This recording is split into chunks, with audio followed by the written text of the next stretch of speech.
Deus, louvado seja o nome do Senhor. Eu confesso que o tema de hoje, livres do cansaço, para mim é um dos temas mais maravilhosos que eu já vi.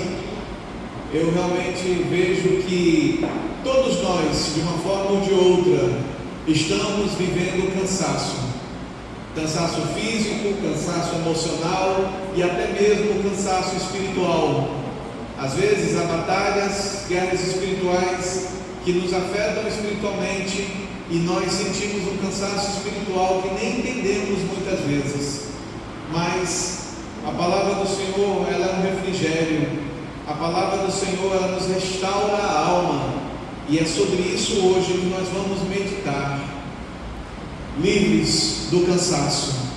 Eu quero que você nesse momento curva a sua cabeça para nós orarmos antes de iniciar. Senhor, graças te damos pela tua palavra, Pai. A tua palavra gera fé, a tua palavra nos restaura a alma, a tua palavra nos cura o físico, as emoções e o espírito, ó Pai.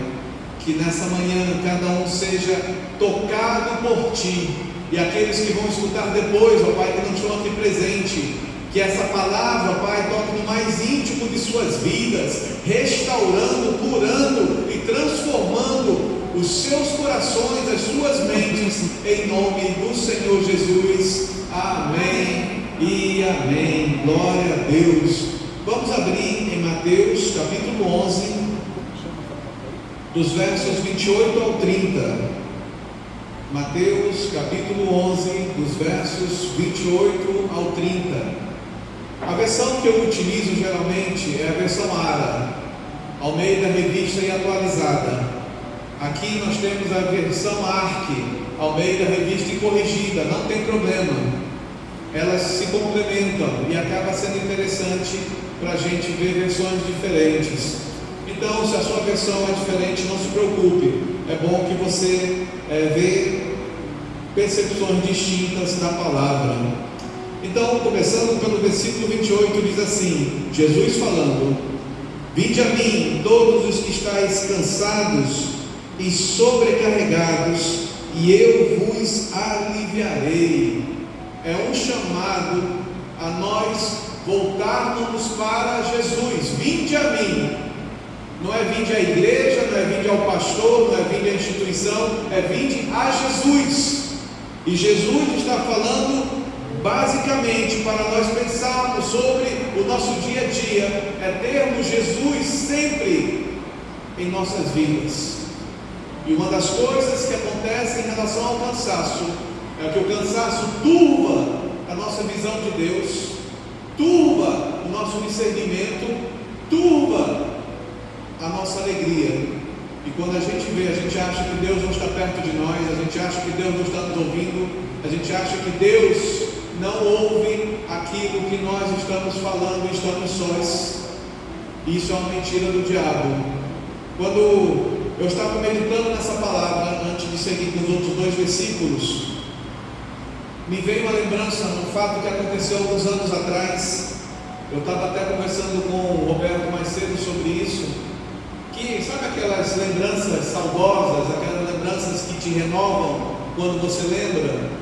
Eu lembro que eu tinha feito uma viagem para o Rio de Janeiro, eu estava ali para ter uma reunião, eu estava dentro do táxi, já estava na metade do caminho para chegar ao local em que eu teria a reunião, e de repente o cliente me liga e diz: Fernando, eu tive um problema, eu tive um imprevisto, e a reunião não será mais no lugar que nós combinamos.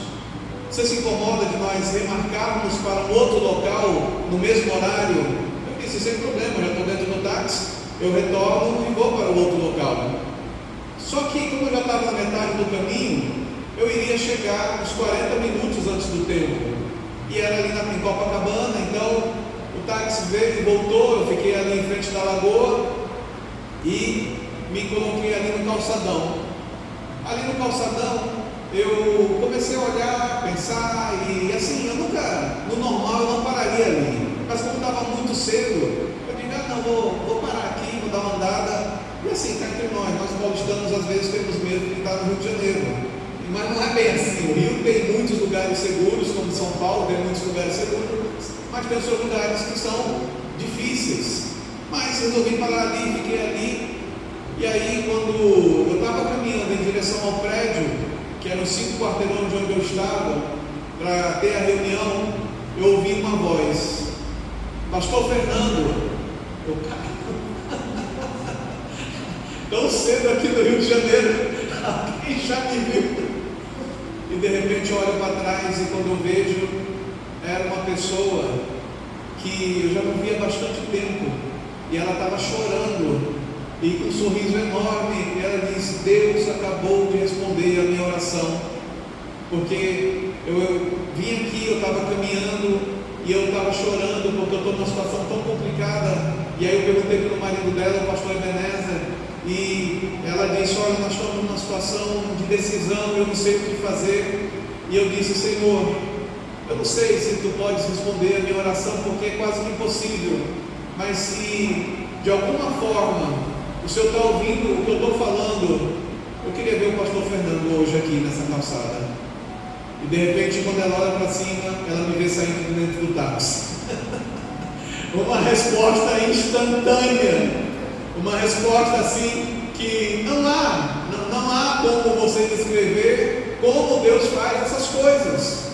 Deus, de algumas maneiras, Ele responde orações que a gente ainda nem fez, ainda vai fazer, mas Ele já sabe, já prepara o caminho. O meu cliente preparou uma mudança de local para eu chegar mais cedo, para descer naquele ponto. Eu mudei a minha rotina, eu não pararia ali no normal, e de repente eu paro naquele lugar, e ali naquele lugar Deus me coloca em contato com ela, sabe? E aconteceu um fato também com o pastor Jonas, que foi presidente da nossa igreja Batista do Povo. Ele estava em Portugal visitando algumas pessoas e ministrando lá, e quando ele estava lá, ele teve uma crise de gota. E aquela crise colocou ele acamado, ele ficou mal, ele ficou muito doente por causa daquela crise. E aí ele estava numa situação tão difícil, longe de casa, longe da família, longe de tudo, só estava ele e a Solange, a esposa dele.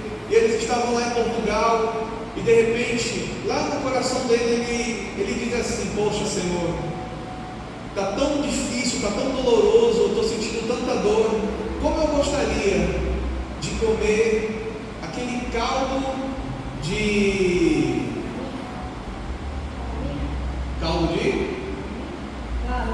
vamos dizer que seja caldo de galinha, aquela canja. Eu estava com tanto desejo de comer aquela canja, sabe, com aquele gosto da minha terra e não sei o que. Senhor, que desejo me deu? E ele falou no coração, ele nem pôs para fora.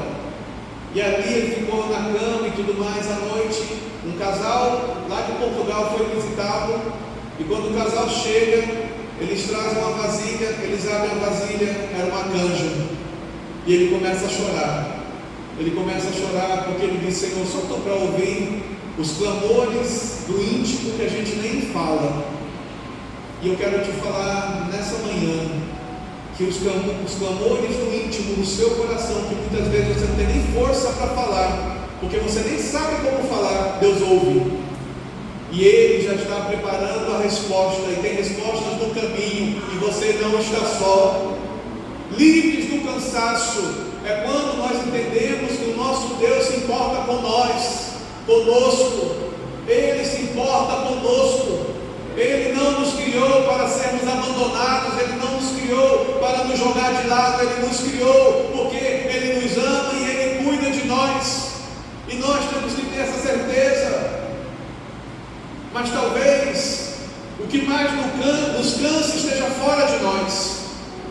A gente ainda não aprendeu o amadurecimento, a gente ainda não aprendeu coisas que vão nos trazer a paz e parar de nos cansar de maneira inútil.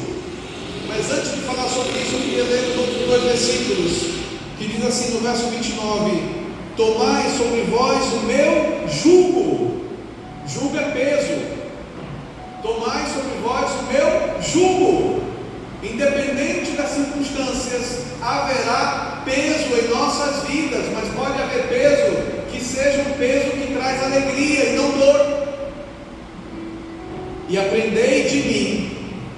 Talvez esse seja um dos pontos mais importantes para o nosso amadurecimento: aprender de Deus, constância na vida cristã, parar daqueles altos e baixos, parar daquela inconstância, um dia lê a Bíblia, outro dia não lê a Bíblia, um dia louva a Deus, outro dia não louva a Deus, um dia jejua, outro dia não jejua, inconstantes. A inconstância é um dos maiores roubadores de forças das nossas vidas. Pessoas inconstantes, elas se cansam mais. Pessoas inconstantes são desorganizadas, e a desorganização é o maior mal do século moderno. Pessoas desorganizadas, elas atiram para todos os lados e terminam o dia extremamente cansadas, porque perderam energia com aquilo que não era importante, mas somente com urgências que não eram necessárias. Quantas vezes nós aconselhamos pessoas que se tornaram bombeiras da vida, que estão apagando incêndios dos outros, de si mesmo, criando incêndios, e aquilo que é importante, elas não resolvem. E não resolvem porque são desorganizadas. E não resolvem muitas vezes porque são arrogantes, porque são vaidosos, porque é o tipo de pessoa que diz: não, quando eu quiser eu faço, quando eu quiser eu resolvo, quando eu quiser, eu conserto isso. E nunca conserta, e nunca resolve. E a gaveta das emoções, que vai enchendo com aquela papelada, com aquelas coisas que eu deixo para depois eu resolvo, vai só enchendo aquela gaveta das emoções e nunca resolve nada. Houve um estudo feito na Universidade de Harvard, na Academia de Psicologia, e esse estudo foi muito interessante, porque esse estudo ele dizia o seguinte: 50% do cansaço humano vem por estresse desnecessário. 50% do cansaço ou estresse humano surge por causa de estresses desnecessários. Aí eu comecei a pensar sobre estresses desnecessários, e aí começou a me vir algumas coisas muito interessantes, porque nós temos a tendência de achar que todo mundo é parecido conosco. Achamos que todo mundo age que nem nós. Só que existem pessoas diferentes nesse mundo que não são iguais a nós. E o estresse começa quando a gente vai escovar o dente. Porque alguns de nós, quando escova o dente, aperta a pasta para o final, para que o fluido saia na ponta, e você escova o dente. Mas tem gente que, de uma forma miraculosamente, ela aperta no meio. E aí tem pessoas que já se estressam, porque como o ser humano não aperta no meio, né? Não aperta embaixo, aperta no meio. E tem gente que não aperta nem embaixo nem no meio, aperta lá em cima, já dobrando a parte de cima da pasta, deixando ela toda torta, que às vezes até a tampa não entra mais. E você diz: ser humano criativo, como é que faz tal coisa? O ser humano aí não para por aí, porque nós somos distintos. Coxinha de frango. Quem nunca pegou uma coxinha de frango e vê as pessoas comendo uma coxinha de frango? Tem gente que come pela ponta e vai lá, come a ponta, põe uma pimenta, põe um ketchup. Ok, comeu pela ponta. Tem gente que nunca vai comer pela ponta, ela vira ao contrário e come pela parte maior. E tem gente, como eu já vi, que é mais impressionante ainda, que come pelo meio. Não come nem nas extremidades, mas come no meio. Como esse ser humano tão criativo come uma coxinha pelo meio, mas come. Mas isso são micro-estresses que nos roubam a paz, porque tem gente que se incomoda com essas bobagens. É tipo um pastel de feira. Mais cedo eu estava falando que eu tenho uns amigos que sempre que a gente pode, a gente vai no pastel de feira, porque a gente gosta de pastel de feira. E a gente chega lá e a gente sabe que está lá no óleo quente, coloca o pastel lá, o pastel está torrando e tudo mais. Às vezes o feirante, ele pega e dá uma apertada no meio para aquela fumaça quente sair. Mas nem toda vez ele aperta direito e ali não houve nada, a fumaça ficou lá. Então você sempre se cuida para você tirar a ponta para a fumaça sair e você não se queimar. Mas tem ser humano que nunca, mesmo comendo 100 vezes o pastel, as 100 vezes vai queimar a boca, porque morde sem tirar aquela fumaça quente. E você diz, mas ser humano, como é que pode? Já é a 100ª vez que você está se queimando na mesma coisa. E aí o comportamento não para, porque tem um ser humano que morde de uma ponta, morde na outra ponta, e você diz, mas você não está vendo que se você cortar a outra ponta, o recheio vai vazar? Você come de cima para baixo, o recheio não vazar, mas tem gente que come nem em cima e come lá embaixo. E tem gente que é mais criativa ainda, que vira o pastel no meio e come exatamente no meio. E fica as duas pontas partidas. Micro-estresses que faz muitos de nós totalmente cansados. E quantos estresses nós temos na vida, porque a gente fica reparando em comportamentos que nós não temos e a gente quer que o outro tenha, mas ela não vai mudar porque é o comportamento dela, e a gente não tem que se preocupar com isso, porque quem disse que existe um manual para comer coxinha certo? Quem disse? Eu nunca achei um manual para você dizer, olha, quando você for comer uma coxinha, vira ela desse jeito, arranca a pontinha, põe a pimenta ou ketchup e você vai comer a coxinha. Não existe manual para tal coisa. Mas em algumas mentes nossas a gente criou manuais que não existem. Nós criamos barreiras que não existem, e essas barreiras nos consomem, esses comportamentos humanos nos consomem. E aí você diz assim, pastor, mas isso escala para algo pior? Escala. Se vocês notarem todas as notícias que estão falando sobre geração Z, vai mostrar que a geração Z, que é a geração mais nova que está no mercado de trabalho, ela está sendo abandonada nas empresas, porque os seus chefes não estão tendo paciência de lidar com elas, porque elas são totalmente diferentes. Eu lembro na seleção brasileira de vôlei no Rio de Janeiro, quando teve a Olimpíada do Rio de Janeiro, que o Bernardinho, após de ganhar a medalha de ouro, ele dá uma entrevista, e ele dando a entrevista, ele diz assim, eu tive que mudar, porque todas as outras vitórias que eu tive no passado, eu ia perder nessa, porque eu não sabia lidar com esses jogadores mais novos, porque eles não aguentam grito como eu gritava antes com os outros, eles não aguentam pressão como os outros aguentavam, e aí eu tentei forçá-los a fazer aquilo que eu achava que era o correto, mas o forçar foi errado. Eu os forcei de uma maneira errada e eles estavam perdendo a qualidade e o potencial deles. Quando eu vi e percebi isso, eu comecei a tratá-los de outra forma e eles se tornaram jogadores de alta performance, e nós hoje estamos celebrando uma medalha de ouro a mais para o Brasil, porque eu mudei o meu orgulho.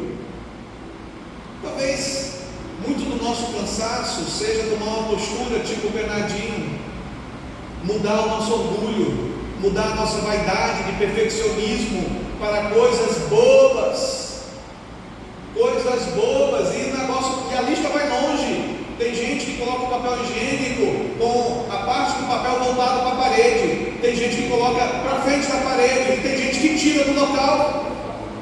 A pessoa é de todos os tipos, até com papel higiênico, com a pasta de dentes. Meus queridos, o negócio vai longe. Por que você acha que os tabletes de chocolates, eles vêm em quadradinhos ou em retângulozinhos? Todos nós sabemos que é para facilitar compartilhar. Você quebra e dá, e compartilha os pedaços de chocolate. Mas quantos seres humanos vocês já viram que você oferece o chocolate e morde os 3 pedaços, ficando metade dos quadradinhos mordida e a outra metade sobrando para você comer? Você diz, meu Deus, que nojeira! Como é que a pessoa faz isso? Por que não arrancou os quadradinhos? Assim é o ser humano. Assim é o ser humano. A pessoa está errada? Não, ela não está errada. Nós que temos uma percepção de como as coisas têm que ser feitas, isso causa estresse em nossas vidas. Isso causa estresse. Para nós estarmos livres do cansaço, nós temos que saber separar aquilo que é um estresse bobo daquilo que é um estresse genuíno, daquilo que é um estresse produtivo, daquilo que é um estresse que vai nos fazer crescer e não perder tempo na vida, porque a gente perde tempo com batalhas tolas, são batalhas que você não vai ganhar, são batalhas que você quer mudar o outro para algo bobo que não precisa de mudança. É você saber lidar, ou mudar o orgulho, porque tem coisas que você pode mudar. Tem coisas que você pode consertar, mas enquanto você não mudar, você vai continuar com cansaços, todos roubando a tua energia, roubando a tua paz e tirando de você as suas forças. É uma escolha de cada um de nós. A grande verdade é que as pessoas, elas podem nos aliviar, ou elas podem nos estressar absurdamente. E isso eu estou falando de pessoas externas. E quando somos nós mesmos o motivo do cansaço? Quando nós mesmos somos os causadores dos problemas, nós sabemos o que temos que fazer e nós não fazemos. Nós sabemos aquilo que nós temos que aprimorar e nós não aprimoramos. Nós sabemos que nós não podemos cometer aqueles mesmos erros e continuamos a praticar os mesmos erros. E depois a gente volta para reclamar das mesmas coisas que a gente continua fazendo e ainda diz com um tom snob, com um tom sátiro ou com um tom de piada: eu sei que eu não tenho que fazer isso, mas eu continuo fazendo. Isso é orgulho, isso é vaidade. E esse orgulho e vaidade vai matar você, vai roubar de você a paz e vai te colocar num estresse de solidão. Nós temos que tomar muito cuidado com aquilo que nós estamos praticando em nossas vidas, que são falta de mudanças, de pequenos passos, de pequenos ajustes que nós temos que tomar, e nós não estamos tomando por orgulho, vaidade, por teimosia. E isso está nos cansando, porque como a Euri falou um pouco mais cedo, o cansaço físico, você toma um banho, dorme, relaxa, assiste alguma coisa ou lê alguma coisa e você resolve. Mas o desgaste emocional, ele leva mais tempo para ser resolvido. Agora eu te pergunto, o que é esse desgaste emocional? O que são esses pensamentos, essas coisas na tua mente que estão te roubando a paz? O que é isso que está lá no teu coração, que está fazendo você perder o sono? Nesse mesmo estudo de Harvard, da Escola de Psicologia, eles disseram que 70% dos pensamentos que nós temos quando a gente dorme, que nos roubam o sono, são pensamentos de coisas que nós não temos controle, ou nós não nos arrependemos. A gente fica assim: poxa, eu teria feito diferente, poxa, se eu pudesse fazer diferente, poxa, eu não deveria ter feito assim. O que adianta se já foi feito? O que adianta se já foi feito? É se arrepender e no outro dia fazer de novo de uma maneira diferente. É corrigir o caminho, é corrigir o processo, é corrigir a maneira que vai fazer. Porque não adianta você ficar remoendo por algo que já foi passado. E nesse mesmo estudo,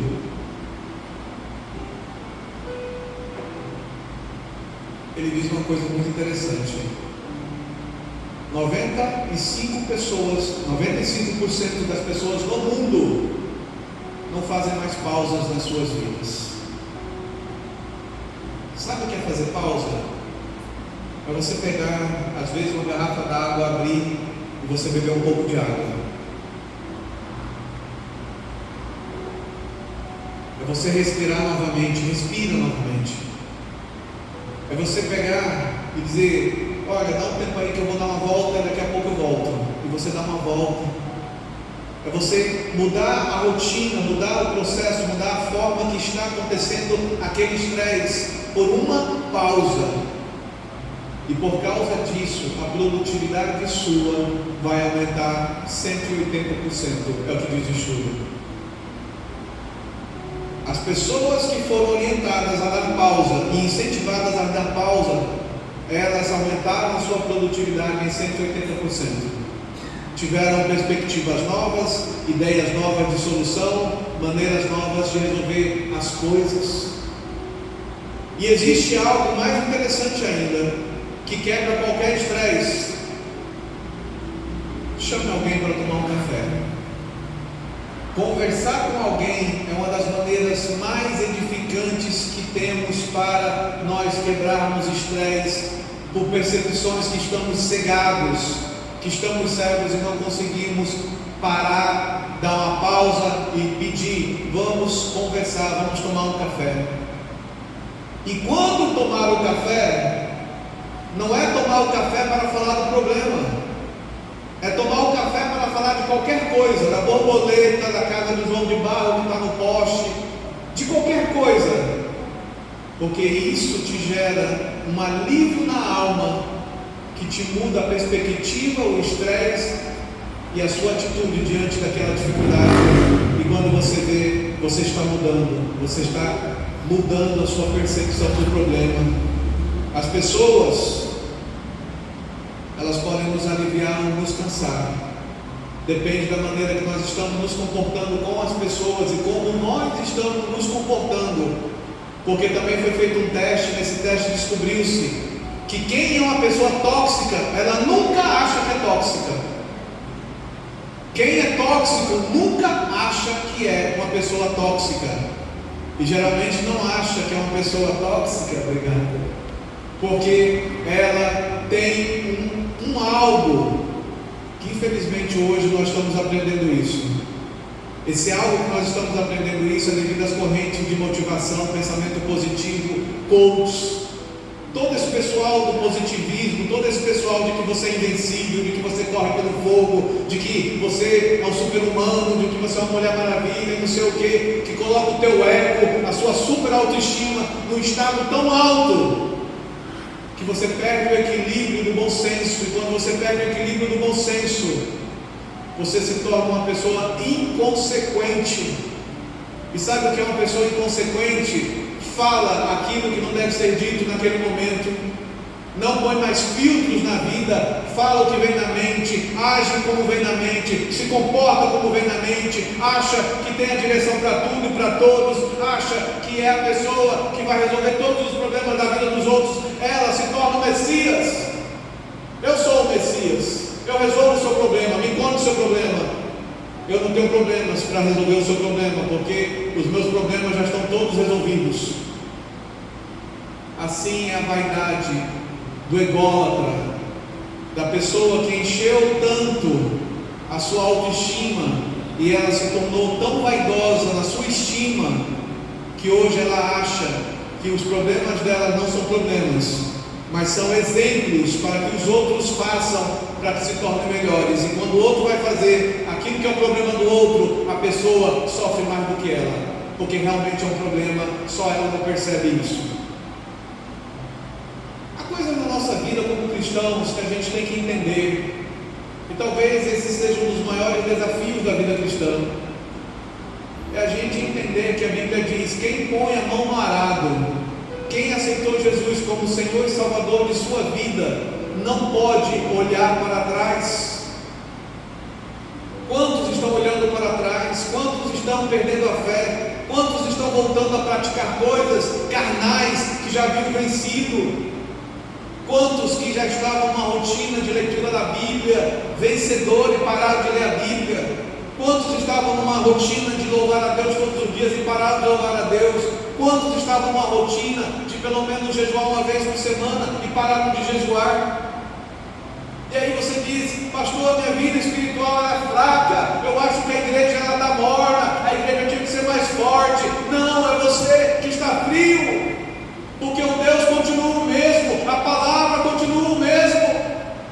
E a igreja, ela tem um dono, não é o pastor que é o dono, não é a Igreja Batista do Povo que é o dono, é o próprio Senhor, e é Ele que olha os nossos corações e aviva as nossas vidas. Quando nós buscamos avivamento, quando nós queremos fogo, quando nós queremos a plenitude do Espírito Santo, isso não é algo que eu vou orar e você ser cheio do Espírito Santo, é algo que cada um de nós individualmente ora e busca e paga o preço e diz: Senhor, eu quero o teu fardo, eu quero o teu jugo, porque o teu jugo é suave.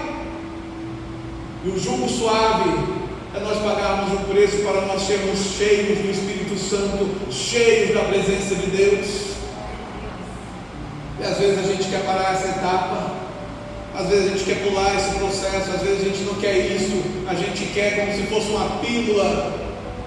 E aí toma essa pílula e fica cheia do poder de Deus, e fica cheio do poder de Deus. Não existe pílula espiritual para você ser cheio do poder de Deus. É um processo e todos nós sabemos que esse processo é um jugo, é um fardo e tem a sua luta. Diariamente temos que ler a Bíblia, diariamente temos que buscar a Deus, diariamente temos que orar, diariamente temos que nos entregar a Deus e dizer: Senhor, eu não consigo resolver essa questão, Senhor, eu não consigo resolver esse problema, Senhor, eu preciso de um milagre. E Deus está nos ouvindo, e Deus está olhando para nós e está vendo se o nosso coração é um coração quebrantado. Eu gostaria que você abrisse em Salmos 51, 17. Vamos abrir lá em Salmos 51, 17.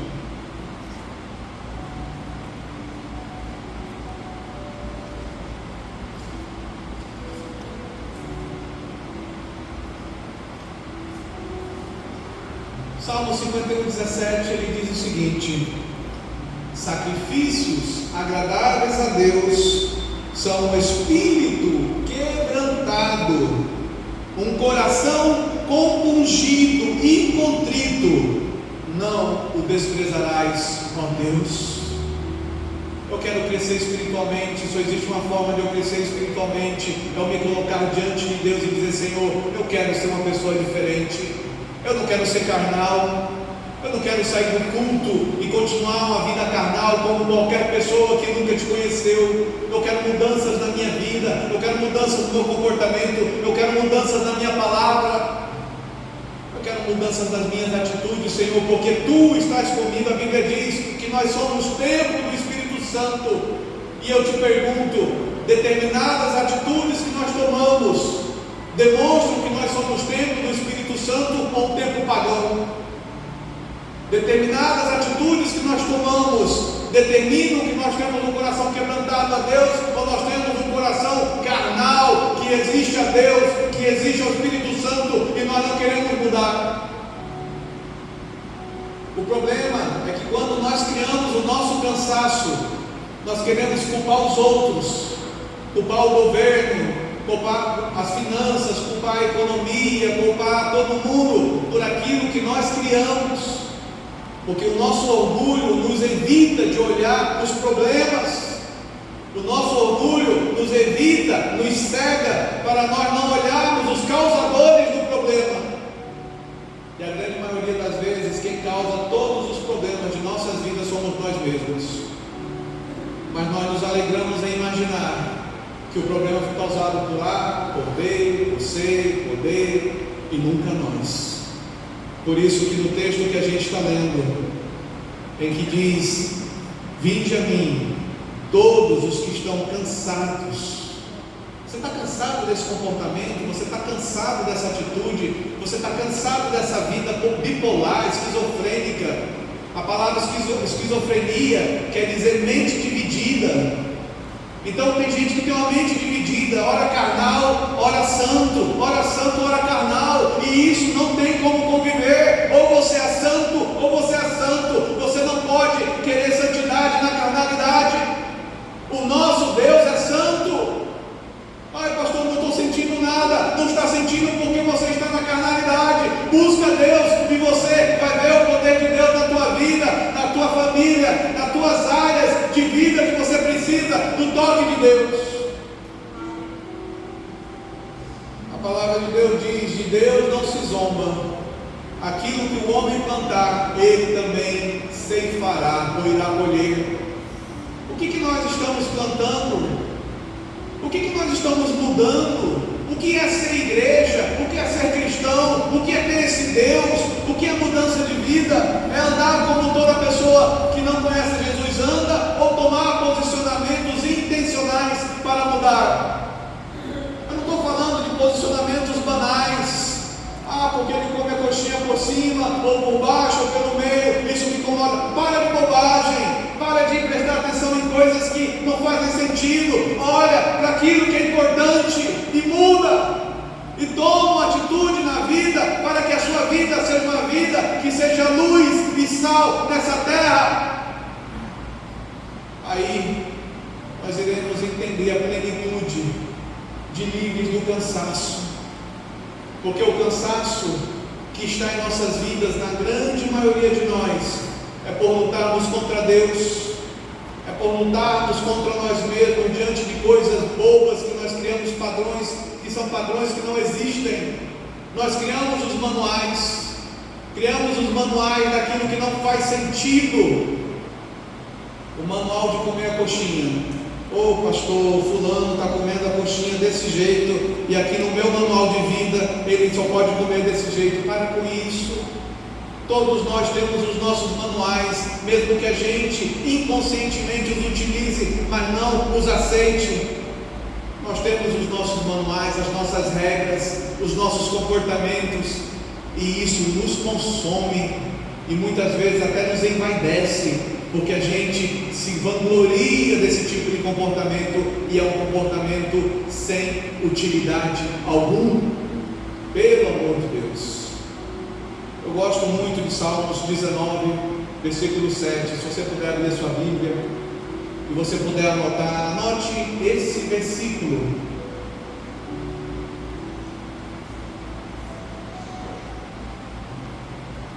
Salmos 119, versículo 7, para mim, é um dos versículos mais poderosos da Bíblia,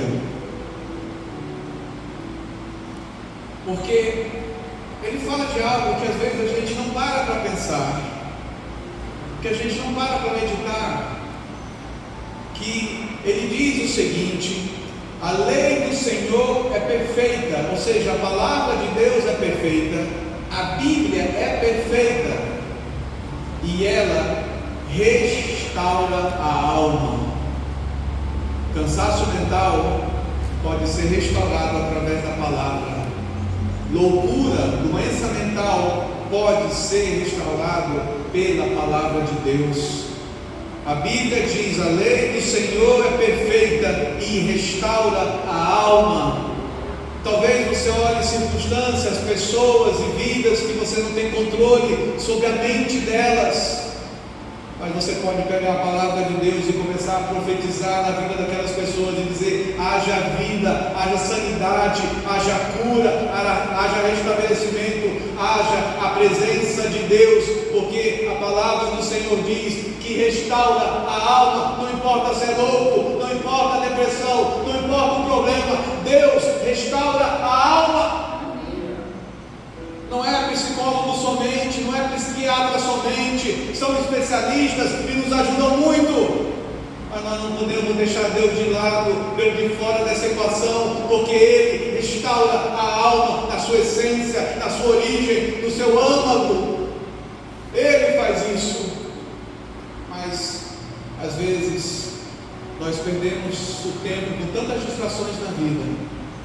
Porque o especialista A, o especialista B, o especialista C, ele fala que tem que tomar isso, que tem que fazer aquilo, que tem que dar 2 passinhos, que tem que dar 2 pulinhos, e a gente esquece que tudo que é relacionado ao ser humano é uma combinação de fatores, porque a medicina, ela não é exata, ela é uma percepção e uma sugestão.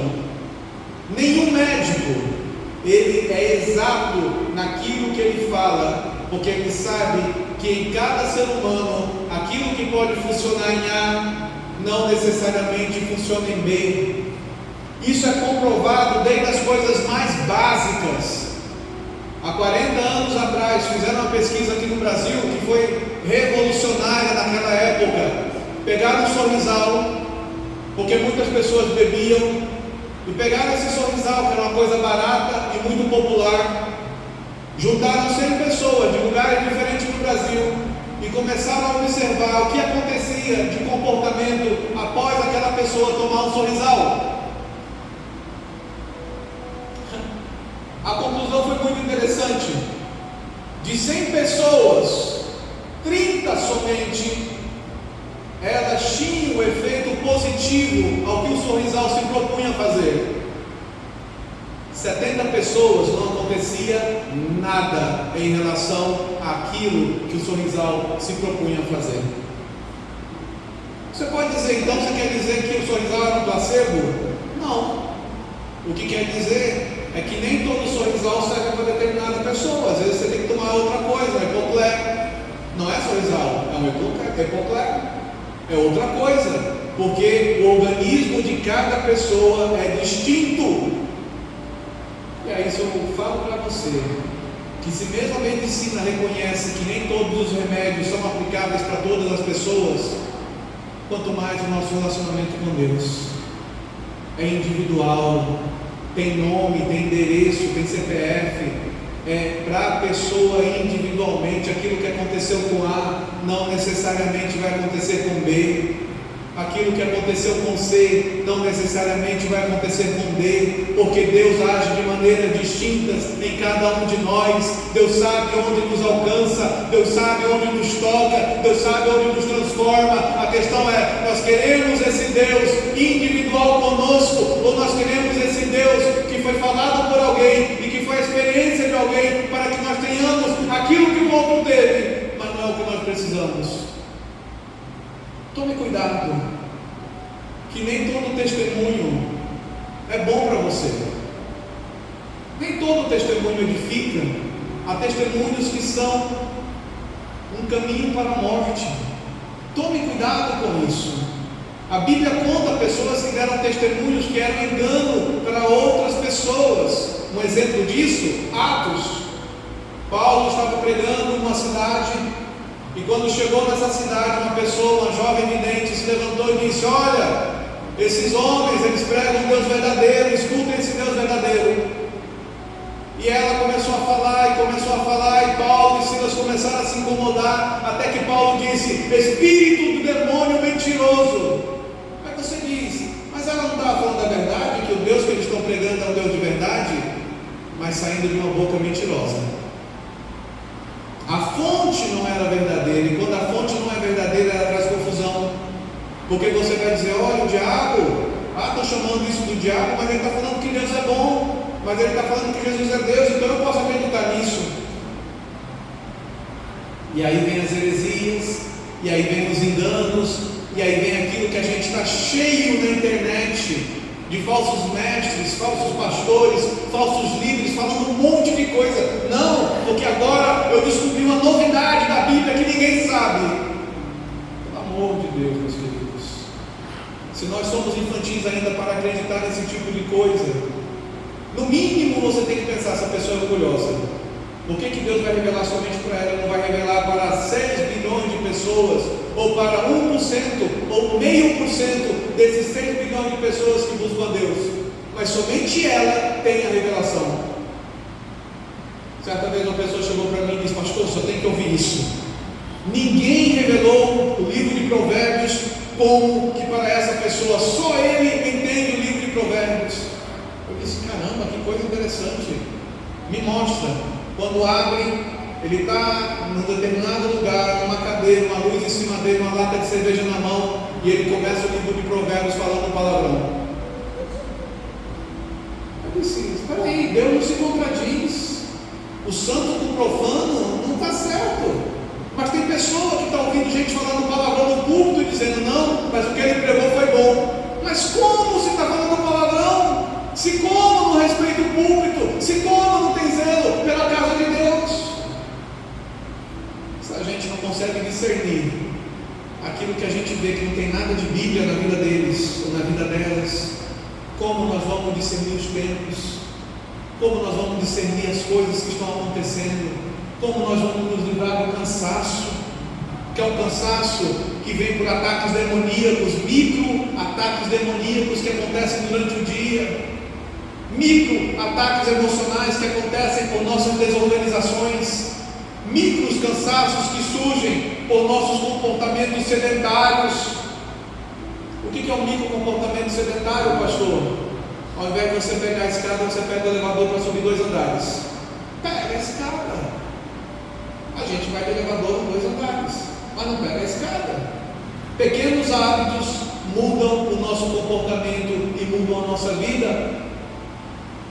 Pequenas mudanças diárias é o que cada um de nós precisa para que a nossa alma, corpo e espírito sejam transformados, e o nosso cansaço não seja mais um vilão na nossa vida, mas seja algo para nos motivar à cura, à restauração e a crescer.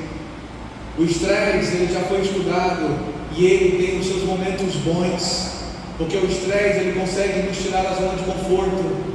O estresse consegue nos tirar de comportamentos viciantes que nos fazem entrar em ciclos, e esses ciclos nos aprisionam e roubam a nossa paz. Para que nós possamos vencer o cansaço, que nós vamos falar o mês inteiro, porque há muitas formas de cansaço e há muitas maneiras que o cansaço infiltra-se em nossas vidas, nos roubando a paz. E a gente quer estudar cada um deles, para que a gente possa entender que o cansaço, ele não é algo desprezível, que deve ser ignorado, mas é algo que a gente tem que perceber, porque cada um de nós, o cansaço se manifesta de uma maneira diferente. E hoje eu quero que você pense nisso. Que tipo de cansaço eu tenho? É um cansaço que está me alejando porque é mais físico, e o condicionamento físico vai me mudar? É um cansaço porque toda noite eu estou me alimentando mal, e porque eu estou me alimentando mal eu tenho refluxo, durmo mal, e é algo que você pode corrigir, porque é má alimentação noturna. É um cansaço emocional, porque eu sei que eu preciso de 30 minutos a 1 hora de tempo para eu encontrar posição para dormir, e eu tenho que desligar as telas, mas eu mantenho as telas ligadas até o último minuto de eu pegar no sono e não tenho um sono bom. Uma pequena mudança: desligue a tela 1 hora antes de você dormir, e você vai ver a tua mente começar a descansar. Cansaço porque eu não consigo mais me ajoelhar no final do dia e me deitar e dizer: Senhor, obrigado por esse dia, obrigado, Senhor, por esse momento que eu estou me deitando agora, que eu pegue no sono e acorde restaurado. Será que a gente nem ora mais quando vai dormir? A gente está tão na correria, tão no estresse, tão na urgência da vida, que a oração noturna não faz mais sentido. E nem tampouco a oração de quando acordamos: Senhor, que hoje eu acordar, que eu não tenha percepções de coisas bobas, mas somente daquelas coisas que edificam, de coisas que vão me prosperar, de coisas que vão me fazer falar coisas boas, coisas de vida que vão me fazer profetizar, e não de coisas que vão roubar a minha paz. Gostaria que você abrisse a sua Bíblia em Romanos 11:29. Já estamos caminhando para o final,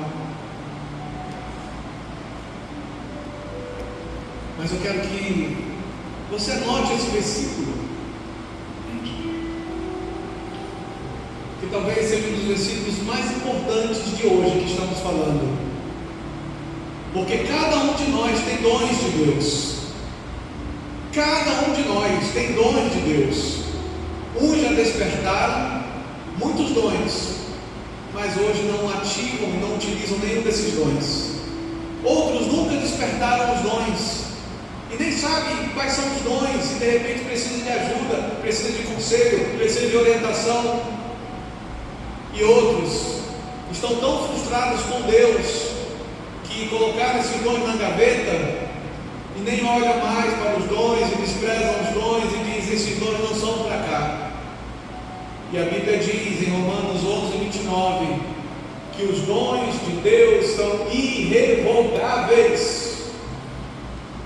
Os dons de Deus são irrevogáveis. Se Deus te deu um dom, esse dom vai continuar com você, se desviando ou não se desviando de Deus.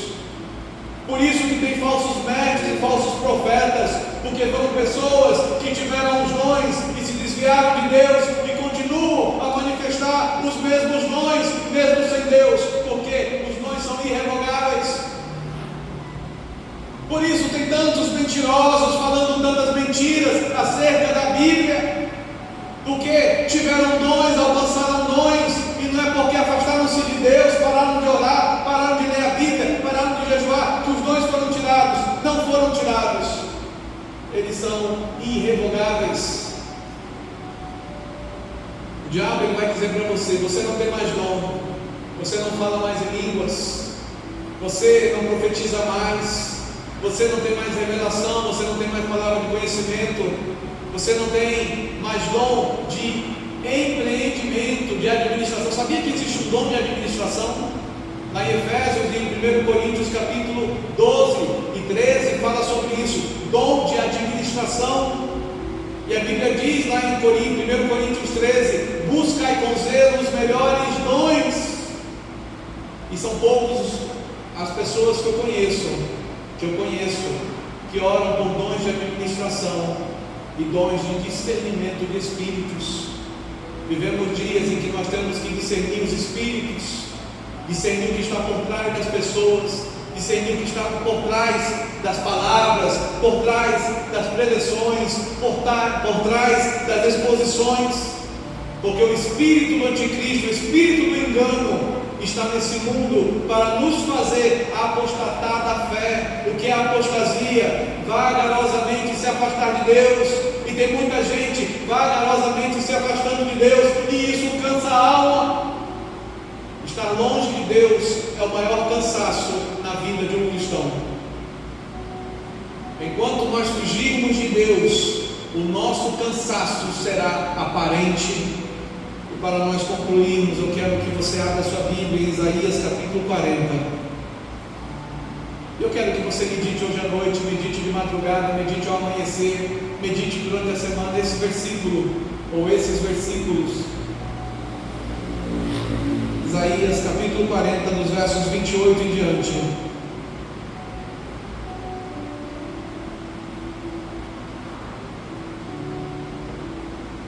Depois pegue essa mensagem, escute novamente, compartilhe com alguém, fale com alguém, porque muitas pessoas precisam de direção a respeito dessas coisas, e muitas vezes elas não sabem aonde aprender, e às vezes uma palavra que foi boa para nós pode ser uma semente de vida na vida da outra pessoa. E aqui em Isaías capítulo 40, no verso 28 diz assim: não sabes, não ouvistes que o eterno Deus, o Senhor, o Criador dos fins da terra, nem se cansa, nem se fatiga, não se pode esquadrinhar o seu entendimento. Deus não se cansa, e às vezes nós achamos que Deus se cansa da gente, da igreja, das pessoas, de tudo. Deus não se cansa.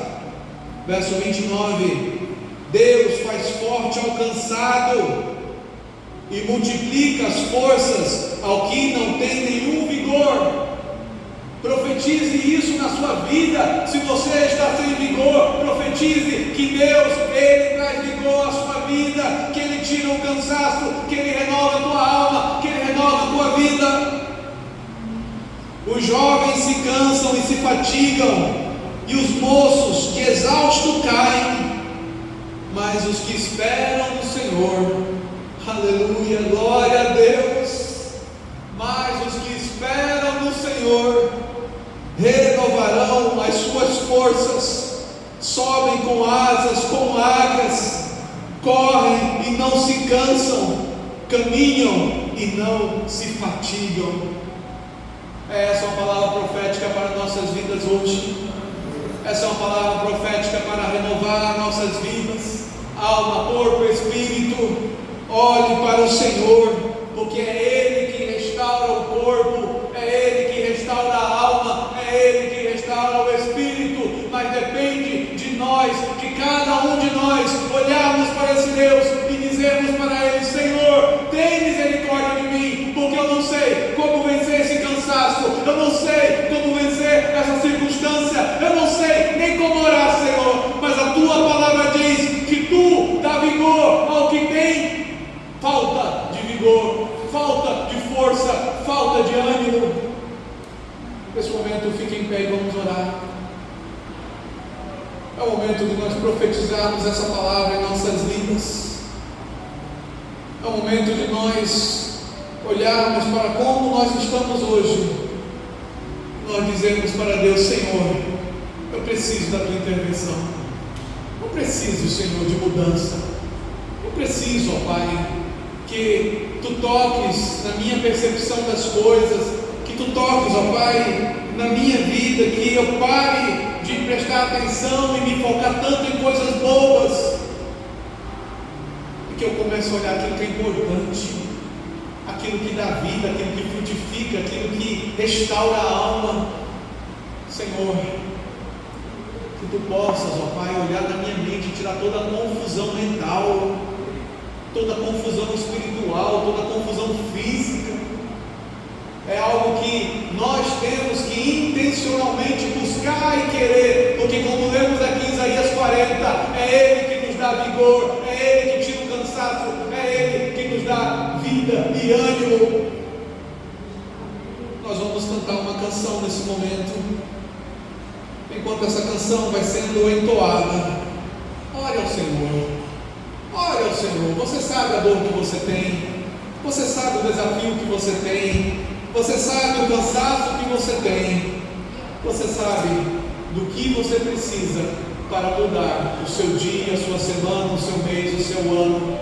E Deus está aqui para ouvir a sua oração, em nome de Jesus.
Amém, glória a Deus. Oh Pai, como acabamos de cantar, oh Pai, o inimigo, ele traz confusão na nossa mente, ele é desorganizado, e ele quer que a nossa mente seja desorganizada, para não ouvir e não discernir a Tua voz, ó Pai. Nesse momento, ó Pai, eu oro por cada pessoa que está aqui, cada família aqui representada, ó Pai, que Tu tires toda a confusão na família, toda a confusão em suas casas, toda a confusão, ó Pai, no trabalho, nos negócios, com clientes, com chefes, com pessoas difíceis. Senhor, em nome de Jesus, ó Pai, traz, ó Pai, agora uma circunstância em que o cansaço das lutas exteriores e interiores de nossas vidas vão cair, vão ser resolvidas, não haverá mais. Profetizamos vigor, Pai, profetizamos organização mental, profetizamos, ó Pai, a Tua presença, profetizamos, ó Pai, o Teu alívio, o Teu descanso, profetizamos, ó Pai, a cura da desorganização mental. A Tua palavra diz: a lei do Senhor é perfeita e restaura a alma, restaura a mente, a alma do Teu povo, as emoções do Teu povo, o entendimento do Teu povo, ó Pai. Oh Deus, em nome de Jesus, em nome de Jesus, ó Pai, cria circunstâncias em que cada um tenha uma experiência nova contigo, Cria circunstâncias em que cada um manifestará os dons que são irrevogáveis. Cria circunstâncias, ó Pai, em que cada um verá a tua boa mão nos sustentando e mudando a nossa sorte, em nome do Senhor Jesus. Senhor, o amor do Pai, a comunhão do Filho e as doces consolações do Espírito Santo sejam sobre cada um de nós, em nome do Senhor Jesus. Amém e amém. Glória a Deus. Somos uma igreja acolhedora, formada por discípulos de Jesus que anseiam compartilhar seu amor e tornar o seu nome conhecido em todos os lugares. Acolhemos todas as gerações e idades porque entendemos a importância da família e as necessidades de cada fase da vida. Para isso, nossos ministérios, que por meio da graça de Deus, procuram responder os desafios estabelecidos em nosso tempo. Encorajamos a comunhão e a vida comunitária em nossos pequenos grupos. Nos encontramos semanalmente nas casas e em outros lugares para orarmos, nos conhecermos e servirmos uns aos outros por meio das nossas células. Crescemos quando nos relacionamos como comunidade, pois cremos que assim como o ferro afia o ferro, um amigo afia o outro. Somos apaixonados pelas Escrituras e a recebemos por inteiro, como sendo totalmente a palavra de Deus, e crendo que nela encontramos todas as respostas para todas as circunstâncias das nossas vidas. Abraçamos a grande comissão e queremos a cada dia aperfeiçoar a nossa obediência ao nosso Salvador. Proclamamos o amor de Deus pelo poder do Espírito Santo, com palavras e obras, e temos visto a manifestação do seu poder nos presídios, abrigos, visitas aos enfermos, escolas e nas ruas da nossa cidade. Levamos o Evangelho às crianças, autoridades militares, refugiados, imigrantes, ricos, pobres, todos aqueles que estão de perto e de longe. Amamos missões. Com generosidade das contribuições da nossa comunidade, manifesta pela obediência a Cristo, enviamos missionários e plantamos igrejas em São Paulo, no interior do estado, no sertão, em todas as partes do mundo. Queremos ser sal e luz onde estamos, em todos os lugares e até os confins da terra. Acolhemos as vocações, dons e talentos dados por Deus. O Senhor da Seara chama a cada um de nós para o serviço e por isso encorajamos toda a nossa igreja a servir uns aos outros e também aqueles que ainda não conhecem ao Senhor e precisam da salvação e a transformação que somente Cristo pode dar. Não somos perfeitos, mas temos a perfeição dele como nosso alvo e acreditamos no discipulado como a maneira de tornar cada um de nós continuamente parecidos com Cristo. Queremos ser filhos que reproduzem e discípulos que frutificam. Ele nos enviou e disse: vão e façam discípulos de todas as nações, batizando-os em nome do Pai, do Filho e do Espírito Santo, ensinando-os a guardar todas as coisas que eu tenho ordenado a vocês. E eis que estou com vocês todos os dias até o fim dos tempos. Esse é o nosso propósito. Essa é a razão de sermos simplesmente igreja. Sejam bem-vindos à Batista do Povo.